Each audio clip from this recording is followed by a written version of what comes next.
Guys everyone good morning all of you welcome to I student. आज हम बात करने वाले हैं साइंस के कुछ मोस्ट इंपॉर्टेंट क्यूज देखेंगे। दोस्तों तीनों सब्जेक्ट देखेंगे जो फिजिक्स केमिस्ट्री बायोलॉजी। साइंस में तीनों सब्जेक्ट रहेगा, फिजिक्स केमिस्ट्री बायोलॉजी। जो टोटल क्यूज होगा 20 होगा, जो काफ़ी मोस्ट इंपॉर्टेंट है।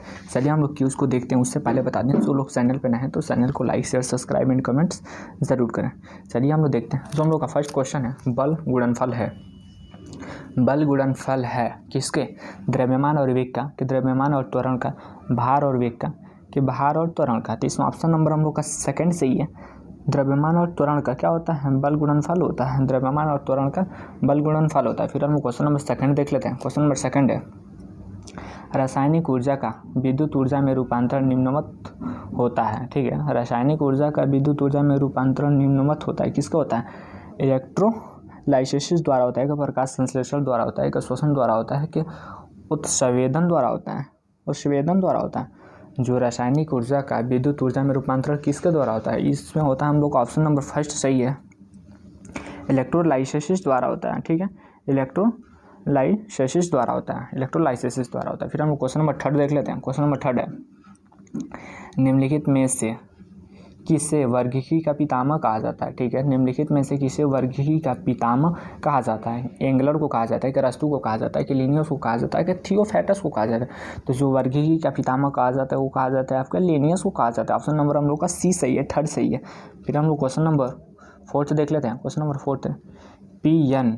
ठीक है, सॉरी एन.पी.एन. ठीक है, एन.पी.एन. ट्रांजिस्टर पी.पी.एन. ट्रांजिस्टर की तुलना में श्रेष्ठ होते हैं। क्यों? क्योंकि फर्स्ट ऑप्शन है सस्ते होते हैं, सेकंड ऑप्शन है इनमें ऊर्जा क्षय कम होता है, फिर ऑप्शन थर्ड है इनमें इलेक्ट्रॉनों का प्रवाह अधिक होता है, फिर ऑप्शन फोर्थ है अधिक ताप सहन करने की क्षमता होती है। तो इसमें क्या होगा हम लोग का?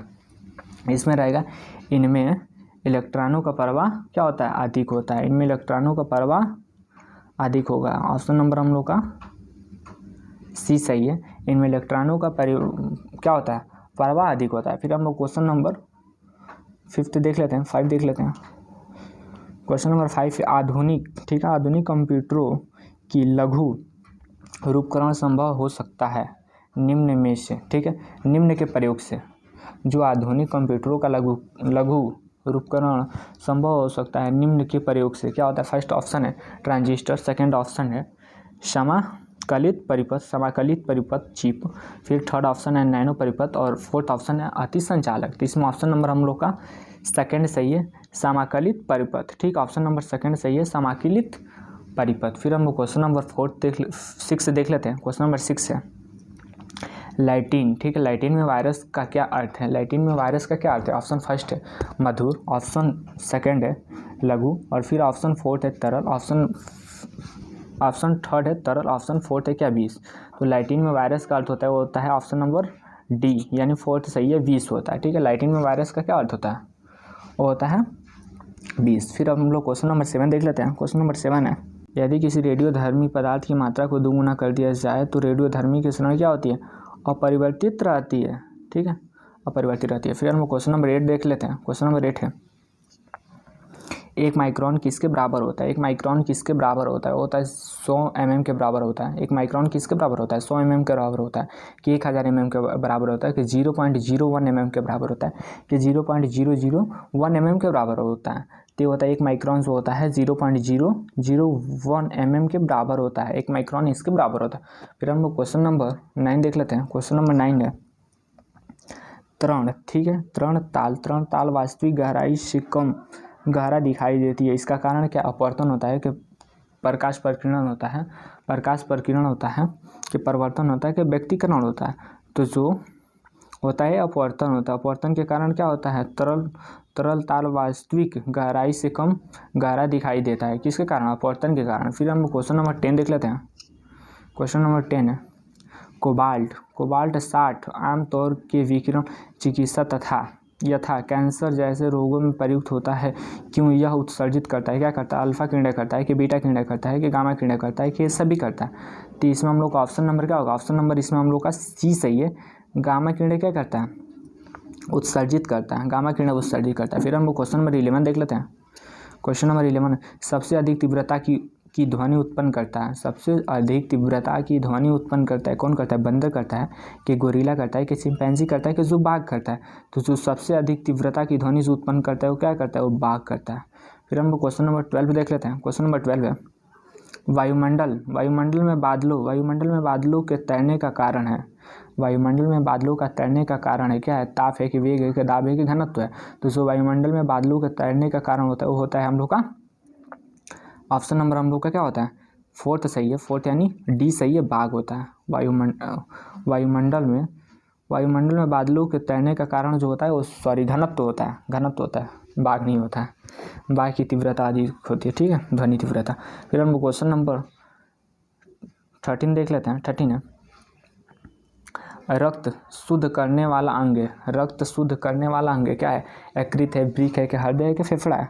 रक्त शुद्ध करने वाला अंग क्या होता है? वो होता है हम लोग का वृक्क होता है, ठीक है। वो क्या होता है? वृक्क होता है। रक्त शुद्ध करने वाला अंग क्या होता है? वृक्क होता है। फिर हम लोग क्वेश्चन नंबर 14 देख लेते हैं। क्वेश्चन नंबर 14 है सुरक्षा, ठीक है। सुरक्षा की दृष्टि से खाना पकाने वाले LPG गैस सिलेंडर में क्या भरकर गैस को गंध बनाया जाता है? जो हम लोग का सुरक्षा की दृष्टि से जो LPG गैस होता है उसमें कौन सी गैस भरी जाती है, कौन सी गैस या क्या भरा जाता है कि उसको गंधयुक्त बनाया जाता है कि ताकि रिसाव की स्थिति में शीघ्र पता चल सके, ठीक है। तो क्या भरा जाता है? ग्लाइकाल भरा जाता है कि ग्लिसरॉल भरा जाता है कि मारकैप्टन भरा जाता है कि अल्कोहल भरा जाता है? तो इसमें ऑप्शन नंबर हम लोग का क्या होगा? ऑप्शन नंबर सी सही है, मारकैप्टन भरा जाता है। फिर हम लोग क्वेश्चन नंबर 15 देख लेते हैं। क्वेश्चन नंबर 15 है आँख के किस भाग द्वारा आँख में प्रवेश करने वाले प्रकाश की मात्रा को नियंत्रित होती है, ठीक है। आँख के किस भाग द्वारा आँख में प्रवेश करने वाले प्रकाश की मात्रा को नियंत्रित होती है? इसमें क्या होगा? रेटिना द्वारा होता है कि कॉर्निया द्वारा होता है कि आइरिस द्वारा होता है कि आईबॉल द्वारा होता है? तो इसमें ऑप्शन नंबर हम लोग का सी सही है, आइरिस द्वारा होता है। फिर हम लोग क्वेश्चन नंबर 16 देख लेते हैं। क्वेश्चन नंबर 16 है सौर ऊर्जा का सबसे बड़ा यौगिकीकरण कौन करता है? सौर ऊर्जा का सबसे बड़ा यौगिकीकरण कौन करता है? बैक्टीरिया करता है, प्रोटोजोआ करता है कि कवक करता है कि हरे पौधे करते हैं? तो इसमें ऑप्शन नंबर हम लोग का 4 सही है, हरे पौधे करते हैं। सौर ऊर्जा का सबसे बड़ा यौगिकीकरण कौन करता है? हरे पौधे करते हैं। फिर हम लोग क्वेश्चन नंबर 17 देख लेते हैं। क्वेश्चन नंबर 17 है सूर्य ग्रहण के समय सूर्य का कौन सा भाग दिखाई देता है? सूर्य ग्रहण के समय सूर्य का कौन सा भाग दिखाई देता है? कौन सा दिखाई देता है? वर्णमंडल दिखाई देता है कि किरीट किरोना दिखाई देता है कि प्रभा मंडल दिखाई देता है कि इनमें से कोई नहीं? तो इसमें ऑप्शन नंबर हम लोग का क्या रहेगा? ऑप्शन नंबर हम लोग का सेकंड क्या रहेगा? ऑप्शन नंबर हम लोग का सेकंड सही है, किरीट किरोना दिखाई देता है। फिर हम लोग क्वेश्चन नंबर 19 देख लेते हैं। क्वेश्चन नंबर 18 जीवाणु की खोज किसने की है? लुईस पास्चर की है कि लिवेनोहॉक की है कि रॉबर्ट हुक की है कि टोरी सेली की है, ठीक है, टोरी सेली की है। तो इसमें जो जीवाणु का खोज किए थे वो किए थे लिवेनोहॉक किए थे, ठीक है, लिवेनोहॉक किए थे। फिर हम लोग क्वेश्चन नंबर 19 देख लेते हैं। क्वेश्चन नंबर 19 है वाष्प की गुप्त ऊष्मा होती है, कितना होती है? 536 कैलोरी प्रति ग्राम होती है कि 336 कैलोरी प्रति ग्राम होती है कि 542 कैलोरी प्रति ग्राम होती है कि? इसमें ऑप्शन नंबर हम लोग का क्या रहेगा? ऑप्शन नंबर हम लोग का फर्स्ट सही है, 536 कैलोरी प्रति ग्राम होती है। फिर हम लोग क्वेश्चन नंबर 20 देख लेते हैं। हरगोविंद खुराना को किस आविष्कार के लिए सम्मानित किया गया? प्रोटीन संश्लेषण के लिए कि नाइट्रोजन क्षारों का संश्लेषण के लिए कि जीन संश्लेषण के लिए कि इनमें से कोई नहीं? तो जो हरगोविंद खुराना थे उनको किस आविष्कार के लिए सम्मानित किया गया? ठीक है, तो किया गया प्रोटीन संश्लेषण के लिए, ठीक है। प्रोटीन संश्लेषण के लिए हरगोविंद खुराना को क्या किया गया? आविष्कार के लिए सम्मानित किया गया। ऐसा हम लोग टोटल 20 क्वेश्चन देख लिए। अगर आप लोग चैनल पर नए हैं तो चैनल को like share subscribe and comments ज़रूर करें ऐसा लेटेस्ट वीडियो पाने के लिए साइंस का क्यूज। Okay, thank you.